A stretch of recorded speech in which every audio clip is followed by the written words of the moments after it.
to the entertainment Talking Sports.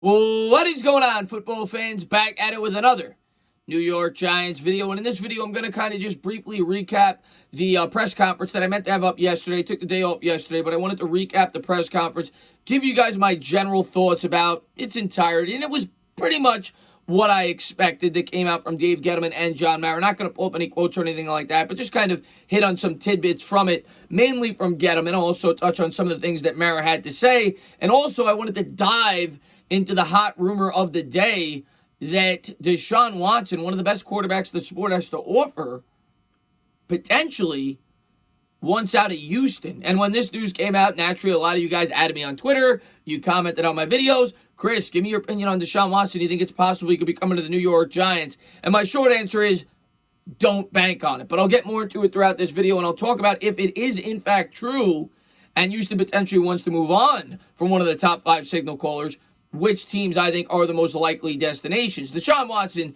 is still a very attractive option. Word has come out supposedly that the asking price is 3 first-round picks plus. And when you're trading away a top 4 or 5 quarterback in the prime of his career, still on a cost-effective deal. You got to remember that extension doesn't go into effect, I think, until 2022 or 2023. And by then, the market's going to be higher. He is a bargain at this point in time in terms of salary, seeing the way that he played with the weapons around him. But let's jump into the press conference first, and then we'll circle back to Deshaun Watson.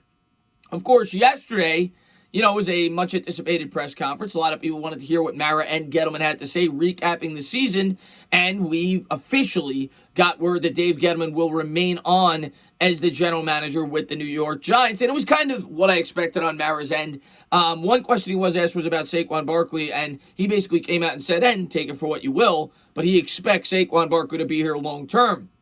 He was asked like 4 different times in 4 different ways why he brought back Dave Gettleman, what was his reasoning behind it, and it was basically progression. A lot of people thought going into the year when he said that he needed to see improvement, a lot of people thought that meant 7, 8, 9, 10 wins. Mara said that didn't necessarily mean that. He wanted to stay the course. And he did see enough progression this year to get on board with bringing Dave back, pairing him up with Joe Judge. He liked the pairing. He thought that they worked very well together, which I think a lot of us agree with. I think that they did have a very strong offseason, but he needs to continue to see more. He said he needs to continue to see more progression. He needs to see this team improve. Somebody asked him if he had an exact win total on what it would take for Dave to keep his job, and he didn't put out a number out there. He just said he needs to continue to see this team grow and build. And we know Mara's philosophy. We know he's a guy that doesn't like to rock the boat. And in this instance, I agree with it. And I've given my reason as to why in my Dave Gettleman video when I announced that he was going to be coming back. And I'm glad that he's back. I'm glad that Dave gets that opportunity. Of course, Dave had a lot of laugh out loud moments, which he always does during these press conferences when he said he was as healthy as a horse. He also said something else that was really funny too. I can't remember off the top of my head. But the 2 things that really hit home for me with Dave was, one, the playmakers. He talked extensively about playmakers. And he was asked about, what are you going to do to the offense? And he hit home with it. He said that they need it. And he kind of talked about the progression. He said you need the quarterback, then you need to fix the offensive line, and now we need weapons. So expect, as I expected, the New York Giants to go out there and add him some weapons, whether it be in free agency or whether it be in the draft. We'll have to wait and see how big of a premium they put on that. But it seemed as if, from what Gettleman had to say, that he's taking that very seriously. And a lot of people have questioned whether or not Gettleman will go out there and bring in a wide receiver. Obviously, we know his reputation is the hog mollies, the offensive line, the defensive line. He seems to be enamored with defensive tackles. But you go back, you look at his days with the Carolina Panthers, he drafted 3 wide receivers, I think, in the top 40 picks. They didn't all work out. Obviously, we got to hope that the wide receiver he does bring in here does work out. But I do think he'll make it a focal point, especially based off the things he said yesterday. Another thing I want to talk about was it seemed like they were both, and this kind of ties into Deshaun Watson, are completely sold on Daniel Jones, at least going forward into 2021. Gettleman talked about how he progressed and got better over the course of the year, and Mara said that he has confidence in Daniel Jones going forward. But one thing Giants fans maybe didn't want to hear was when the topic of Jason Garrett came up, and they were talking about the offensive schemes, and Garrett didn't really come up specifically, but Gettleman brought up the fact that he thought Daniel Jones and why he started out bad was the fact that he was learning a third scheme, obviously going back to college, in 3 different years. And you would think, based off the way he said that he may not feel it's in the Giants' best interest to potentially move on from Jason Garrett. And I've always said if they stay with Garrett, that's the reason. You don't want Jones to have to learn 4 schemes in 4 different years. Of course, a lot of Giants fans are fed up with Garrett. They don't like the offense. And maybe Joe Judge and the New York Giants will feel the same way. You obviously got to remember that Garrett may not be ecstatic with the Giants either. He's going out there and he's getting interviews. He's there with the Chargers. So I'm not going to read too much into these comments. We'll have to wait and see how it all plays out this offseason and whether or not Garrett gets a head coaching job or potentially moves on somewhere else. It does not look like, however, that the New York Giants are in a rush to fire him. That doesn't necessarily mean he will not be with another team. That will continue to be a major question mark with the New York Giants coaching staff going forward. But it sounds like the Giants as a whole are about continuity. Expect them to keep a lot of the players here. And I'm going to get into the cap space tomorrow. I'll talk about Leonard Williams. I'll talk about some of the decisions that the New York Giants will have to make. But we'll see about Jason Garrett. But, that was just my general overview about the press conference. Now, I want to jump into Deshaun Watson. And make no mistake about it. Deshaun Watson is one of the best quarterbacks the league has to offer. The guy's dynamite. And Houston, I completely understand why he's upset. Houston traded away a lot of his weapons. And now they bring in a general manager that maybe he's not on board with. Of course, they just had a Patriots guy there, Bill O'Brien. Caserio is coming from the same school of thought. And from what I heard, they had 5 general manager candidates they were talking to. And then they stepped in and they said, get Nick Caserio in here. And maybe Watson's not on board with that. Of course, he's been upset with some of the things they did. They traded away DeAndre Hopkins. They got rid of his weapons.